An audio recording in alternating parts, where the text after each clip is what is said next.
mantan wali kota Solo itu memberikan dukungan yang berbeda-beda ke setiap capres. Para boneka merasa bahagia didukung Jokowi lalu bersandar habis. Lupa bahwa bersandar pada sesuatu yang rapuh itu berisiko, yakni jika sandarannya runtuh maka ia pun ikut jatuh. Menurut Rizal, Jokowi rupanya sedang mencari teman untuk bersama-sama hancur dengan berupaya memerankan diri sebagai kingmaker, menjadi penentu. Tetapi disadari atau tidak, nasib sebenarnya sedang menuju sekarat menghadapi ajal kekuasaan, jelasnya. Rizal Fadila mengatakan posisi setelah 2024 Februari tanggal 14. Nah, setelah itu memang Jokowi akan menjadi lame duck office atau sitting duck. Terlebih kalau yang menang itu adalah antitesis dari pemerintahannya. Tapi kalau sekarang sampai tanggal 14 Februari, he is still powerful. Bahkan Cak Nun menyebutnya sebagai tokoh dalam sejarah yang sangat powerful.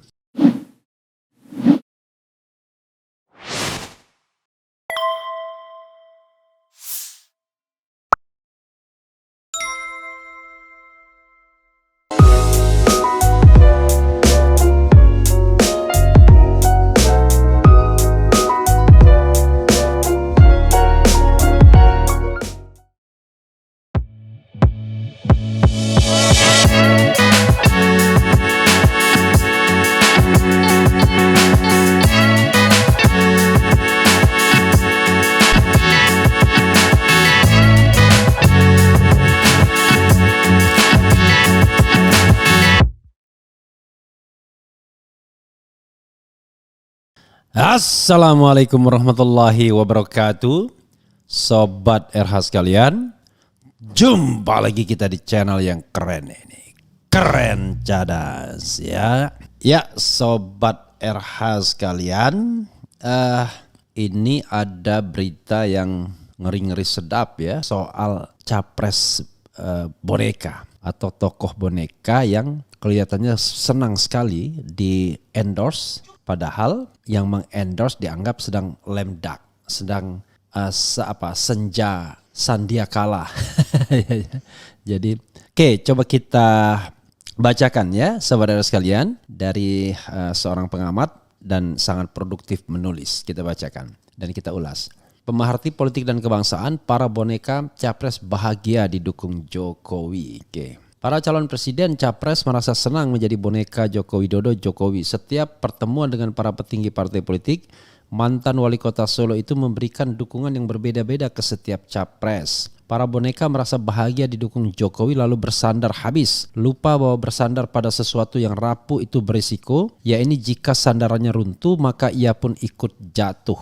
Kata pemerhati politik dan kebangsaan M. Rizal Fadila kepada redaksi www.suaranasional.com. Nanti kita akan bahas ya, saya pada poin ini belum tentu setuju. Kata Rizal, mainan Jokowi terbaru adalah Yusril Iza Mahendra. Betapa tersanjungnya atas dukungan serius yang sesungguhnya palsu akibat syarat disuruh cari partai PT 20%. Tidak mudah untuk PBB yang non-parlemen. Yusril calon korban tipu mentah-mentah, gede rasa dan kepala akan kemampuan jika menjadi presiden. Setelah didukung Jokowi, ia menyatakan, saya tahu apa yang bisa dikerjakan jika menjadi presiden. Bermodal pernah menjadi penulis pidato dan latar belakang akademis yang mumpuni, Yusril sesumbar. Menurut Rizal, Jokowi rupanya sedang mencari teman untuk bersama-sama hancur dengan berupaya memerankan diri sebagai kingmaker, menjadi penentu. Tetapi disadari atau tidak, nasib sebenarnya sedang menuju sekarat menghadapi ajal kekuasaan, jelasnya.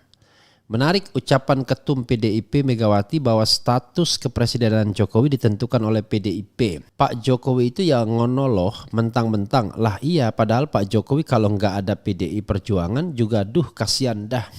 Seru Megawati yang klaim cantik dan karismatik. Meski dikasihani, tapi Pak Jokowi masih mencoba menunjukkan eksistensi dan kejumawaannya. Untuk perpanjangan periode tetap menjadi opsi melalui desain dukungan relawan. Pemulihan ekonomi pasca COVID-19 dan gonjang-ganjing atau demoralisasi KPU dapat menjadi alasan pungkasnya.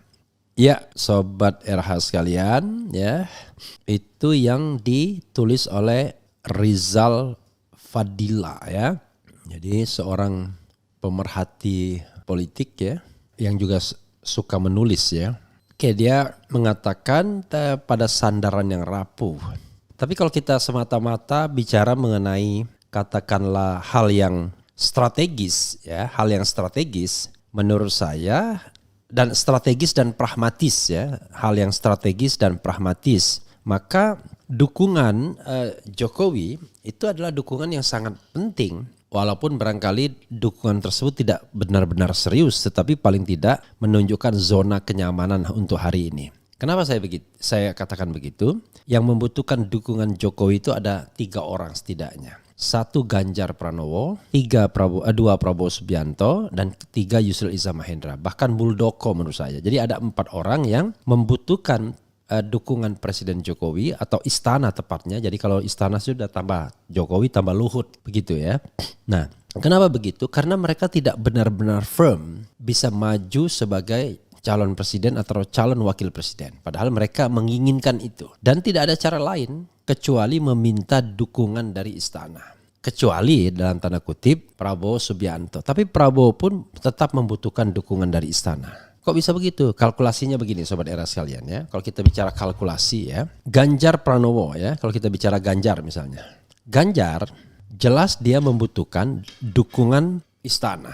Kenapa? Karena belum ada kejelasan ya. Apakah dia bisa menjadi calon dari PDIP atau tidak. Kalau dia tidak bisa menjadi calon dari PDIP, maka dia berharap menjadi calon dari KIB dengan endorsement dari istana. Atau berharap istana berhasil menekan Megawati untuk mengajukan Ganjar Pranowo sebagai calon. Kita tidak tahu ya ketika ada omongan Guntur Soekarno Putra, apakah itu menjadi bagian dari penekanan itu atau tidak. Itu menarik soalnya. Nah, itu Ganjar, jelas dia butuhkan dukungan Jokowi dan istana. Minimal dukungan untuk dinominasikan sebagai presiden dan wakil presiden. Serta syukur-syukur nanti ketika Presiden Jokowi masih menguasai state apparatus, state financial resources, menguasai state facilities hingga 14 Februari 2024, dukungan itu masih dibutuhkan. Nah, pasca 2024 Februari, di mana sudah ketahuan siapa yang menang, siapa yang kalah, dukungan barangkali tidak dibutuhkan lagi. Pada saat itu seperti kata Rocky, yang namanya Jokowi akan menjadi sitting duck. Tidak hanya lame duck tapi bebek duduk ya istilah politiknya. Nah, oke, bagaimana dengan Prabowo? Sama, Prabowo juga membutuhkan dukungan istana agar ada partai yang mau bergabung dengannya untuk menjadi calon dan ada restu dari istana. Karena bagi Prabowo Subianto nggak ada gunanya dia mencalonkan diri kalau tidak ada dukungan dari Presiden Jokowi. Makanya ketika ditanya apakah akan maju atau tidak, secara diplomatis Prabowo mengatakan akan maju kalau didukung, direstui oleh Presiden Jokowi. Ketika Presiden Jokowi menanyakan beberapa menterinya mau maju atau tidak. Seperti cerita Pandana Baban yang mengatakan bersedia maju itu Erick Thohir, Sandiaga Uno, Erlangga Hartarto, kemudian Prabowo. Nah, sahabat era sekalian, karena itu Prabowo pun membutuhkan dukungan istana untuk nominasi dan sampai tanggal 14 Februari 2024. Bagaimana Yusril Iza Mahendra? Yusril bisa dikatakan tidak ada peluang untuk dicalonkan baik sebagai calon presiden dan wakil presiden. Dia seperti kapal yang sudah mau karam atau orang yang sudah mau tenggelam. Karena dia mau tenggelam atau sudah tenggelam bahkan, ya tetap dia membutuhkan pertolongan untuk bisa survive. Karena siapa yang akan mempertimbangkan PBB? Siapa yang akan melihat Yusril lagi?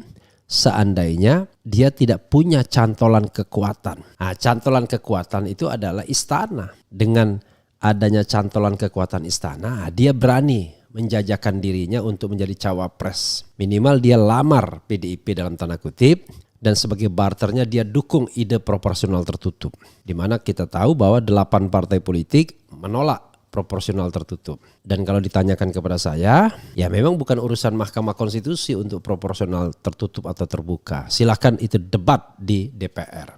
Jadi Yusril pun membutuhkan dukungan Presiden Jokowi agar dia tetap bisa diperhitungkan. Bagaimana dengan Muldoko? Muldoko apalagi? Karena Muldoko juga punya keinginan, punya niat untuk menjadi calon presiden atau calon wakil presiden, dan sampai saat ini dia tidak memiliki kendaraan walaupun secara diam-diam relawannya bergerak. Misalnya Trisa Suherman meyakini bahwa rekomendasi Jokowi akan diberikan ke Muldoko, tapi masalahnya kendaraannya apa? Bisa jadi kendaraannya adalah kendaraannya itu adanya di KIB sebagai wakil presidennya Ganjar Pranowo misalnya. Kan bisa jadi, sangat bisa. Apalagi Muldoko punya resources. Karena itu saya sepenuhnya tidak setuju dengan pengamatan Rizal Fadilah. Rizal Fadilah mengatakan posisi setelah 2024 Februari tanggal 14. Nah setelah itu memang Jokowi akan menjadi lame duck office atau sitting duck. Terlebih kalau yang menang itu adalah antitesis dari pemerintahannya. Tapi kalau sekarang sampai tanggal 14 Februari, he is still powerful. Bahkan Cak Nun menyebutnya sebagai tokoh dalam sejarah yang sangat powerful, ya, didampingi oleh kekuatan finansial yang juga sangat powerful, dengan penasehat atau kolega yang juga powerful. Jadi menurut saya sama sekali tidak betul ya kalau analisis mengatakan bahwa mereka boneka itu bersandar di tiang yang sudah mulai rapuh dan sama-sama akan roboh. Enggak juga. Kalau konteksnya pilpres. Tapi bagaimana kalau ada kejadian yang luar biasa? Let's say people power misalnya. Kalau itu yang terjadi mudah bagi politisi untuk putar haluan, berbalik arah ya kan. Kita lihat saja tragedi 98. Kita tahu siapa yang berbalik arah, siapa yang enggak. Dan yang berbalik arah ikut lagi dalam gerbong reformasi. Itu yang menjadi masalah. Ketika reformasi tidak dibedakan, tidak ada yang namanya politik ilustrasi. Beberapa tokoh Orde Baru masuk dalam gerbang atau dalam gerbong reformasi. Dan mereka tetap berkuasa bahkan hingga hari ini. Bayangkan, seandainya umur itu tidak menggerogoti mereka, niscaya mereka bisa berkuasa tetap hari ini. Itu soalnya ya, kadang-kadang politik itu memang gak bisa hitam dan putih dan tidak bisa kemudian kita mengatakan tidak boleh wilayah abu-abu. Yang tidak boleh itu adalah kalau urusannya urusan vertikal. Tapi kalau urusan yang horizontal, waduh banyak orangnya kemudian bermain di wilayah abu-abu yang justru jauh lebih selamat dalam tanda kutip. Oke, itu saja Sobat Era sekalian. Wassalamualaikum warahmatullahi wabarakatuh. Ciao.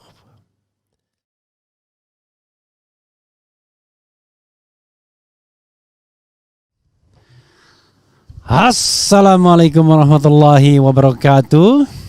Sobat RH sekalian, jumpa lagi kita di channel yang keren ini. Keren cadas ya. Jadi ini ya, kita lihat coba ini ya, kita lihat ada berita menarik sesungguhnya. Mudah-mudahan Sobat RH tertarik juga karena ini substantif, sangat substantif mengenai dukungan Presiden Jokowi kepada Yusril Iza Mahendra. Entah basa-basi, entah serius, tetapi dukungan itu mudah dan bisa diwujudkan. Jadi paling tidak sekarang ada lagi nama lain yang didukung oleh Presiden Jokowi adalah Yusril Iza Mahendra. Pertama Prabowo Subianto. Yang kedua adalah Ganjar Pranowo, paling tidak secara tidak langsung. Bisa juga Muldoko, karena ketika bicara mengenai mungkin yang hadir di sini itu bisa Muldoko, bisa Ganjar Pranowo ketika bertemu dengan relawan. Apalagi Muldoko sudah bilang relawan Muldoko Jokowi, atau bisa juga kemudian Yusril Iza Mahendra. Oke, good ya, good point. Kenapa saya mengangkat ini? Karena ini adalah poin yang penting, ya, poin yang penting ya.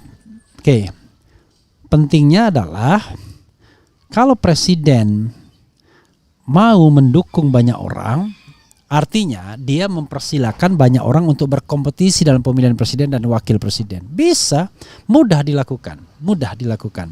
Tapi sebelumnya kita baca dulu ya, agar tidak hanya sekedar bicara saja tanpa artinya lain di bibir, lain di hati ya, tinggi gunung seribu janji. Jadi betul-betul bisa diwujudkan dan ini akan menjadi pemilu yang demokratis dan akan menjadi legacy bagi Jokowi, Presiden Jokowi. Oke. Jokowi nyatakan bakal dukung Yusril Iza Mahendra jika maju jadi capres-cawapres di 2024. Era.id. Presiden Joko Widodo menyatakan bakal mendukung Ketua Umum Partai Bulan Bintang PBB Yusril Iza Mahendra jika maju sebagai capres atau cawapres di pemilu 2024 ya. Hal ini disampaikan Jokowi saat memberikan pidato Rakornas dan Musyawarah Dewan PBB pada Rabu kemarin.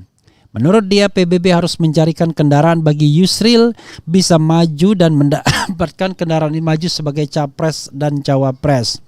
Saya mendukung loh kalau Prof Yusril dicalonkan jadi capres atau cawapres. Ini serius, kata Jokowi. Ingat, ini serius ya. Dukungan itu diberikan lantaran PBB mendukung dirinya saat masih menjadi wali kota dan pemilihan presiden lalu. Luar biasa ya. Jadi kalau saya dukung, gantian gak ada salahnya, tambah dia. Sebelumnya Presiden Joko Widodo menghadiri Rakornas tahun 2023 yang digelar di Kelapa Gading, Jakarta Utara. Selain Jokowi, hadir juga Mensesnek Pratikno dan juga Ketua MPR Bambang Susatyo. Oke. Jadi Sobat Era sekalian, ini yang harus kita pahami ya, yaitu ada dukungan Presiden Jokowi kepada yang begini-begini ini. Jadi sahabat Era sekalian begini ya, coba kita lihat sahabat Era sekalian ya, coba kita lihat berapa orang yang sudah didukung oleh Presiden Joko Widodo. Yang jelas Yusril Iza Mahendra, kemudian Ganjar Pranowo, kemudian Muldoko 3, kemudian Prabowo Subianto 4, dan it could be possible juga Erlangga Hartarto. Jadi siapapun dia dukung asal koalisi pemerintahannya. Nah kalau memang begitu, saya bilang mudah. Keluarkan saja Perpu, peraturan pemerintah pengganti undang-undang yang membuang pasal 222 Undang-Undang Nomor 7 2017 tentang pemilihan umum. Selesai. As simple as that. Sehingga threshold itu jadi 0. Tapi kondisikan dulu DPR agar menerima Perpu tersebut. As simple as that, mudah sekali.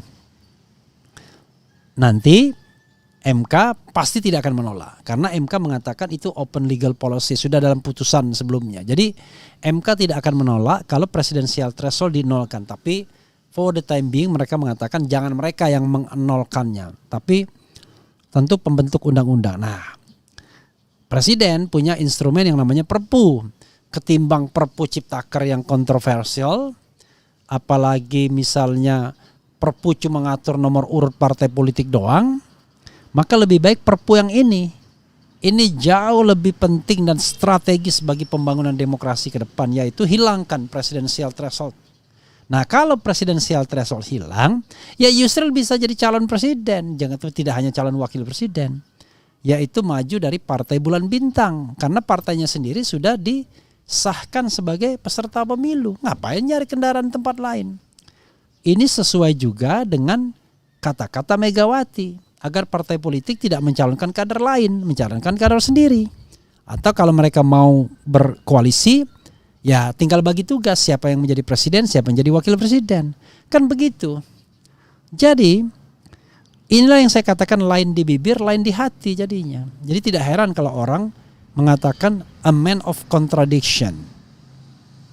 Atau kata BEM UI dulu, the king of lip service. Jadi soalnya adalah Sobat Era sekalian, kadang-kadang Presiden Jokowi tidak sadar apa yang dia ucapkan tersebut sebenarnya tidak ingin dia lakukan. Padahal kalau dia ingin lakukan as simple as that. Hanya dalam jangka waktu berapa menit selesai. Dia tinggal keluarkan Perpu dan Perpu tersebut akan mengakomodir demokrasi Indonesia. Saya jamin gak ada yang keberatan dengan Perpu yang menghilangkan presidensial threshold.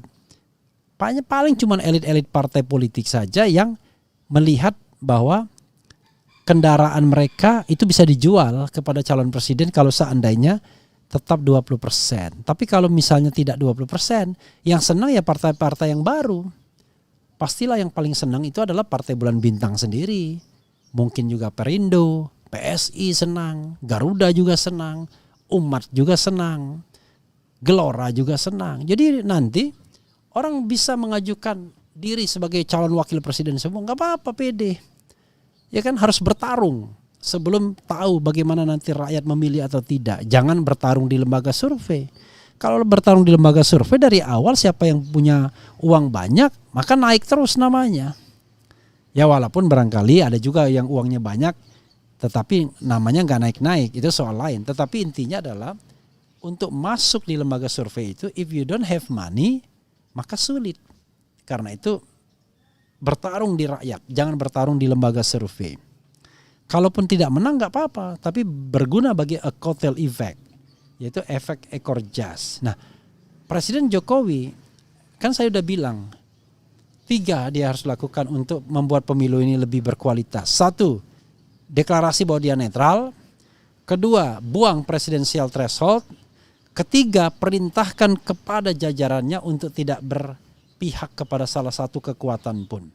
Jadi TNI, Polri, BIN diperintahkan untuk netral. Kemudian aparatur sipil negara diperintahkan untuk netral. Jadi tidak boleh ada penggunaan keuangan termasuk BUMN untuk mencalonkan atau menggolkan calon-calon tertentu. Maka nanti pemain-pemain cadangan di luar partai politik bisa ikut nimbrung karena slot banyak. Misalnya Erick Thohir yang sudah getol sekali untuk menjadi capres atau cawapres, Sandiaga Uno yang baru melemparkan diri dari Gerindra, Ridwan Kamil yang juga agak gatal-gatal sedikit untuk jadi calon presiden dan wakil presiden. Banyak slotnya. Termasuk Perindo mungkin kalau mau mengajukan TGB menjadi salah seorang calon termasuk Haritanu. Jadi demokrasi kita jauh lebih sehat dibandingkan menjadi demokrasi kasak kusuk safari kemana-mana. Seolah-olah calon presiden itu hanya ditentukan oleh Jokowi, oleh Megawati, oleh Surya Paloh, oleh Prabowo, dan segelintir elit lainnya yang gak nyampe jumlahnya 10. Kita ingin bahwa ini dilebarkan. Rakyat berhak menentukan calon presidennya, tentu tetap melalui partai politik karena sistemnya for the time being memang demikian, tapi dibuka kerannya. Slot bukan lagi maksimal 4, tapi maksimal 18 partai politik. Jadi ada partai politik seperti PBB yang selalu gatal ingin mencalonkan Yusuf. Ya calonkan saja, nanti biar rakyat apakah dia memilih atau tidak. Kan itu soalnya Sobat RH sekalian ya. Dan itu juga terasa lebih adil dan tidak lip service. Tapi kalau misalnya mendukung 3-4 calon tetapi tidak mau mengeluarkan penghapusan presidensial threshold, ya sama saja. Itu namanya lip service. Karena pada titik ini ya sangat krusial sekali ya. Wassalamualaikum warahmatullahi wabarakatuh. Ciao.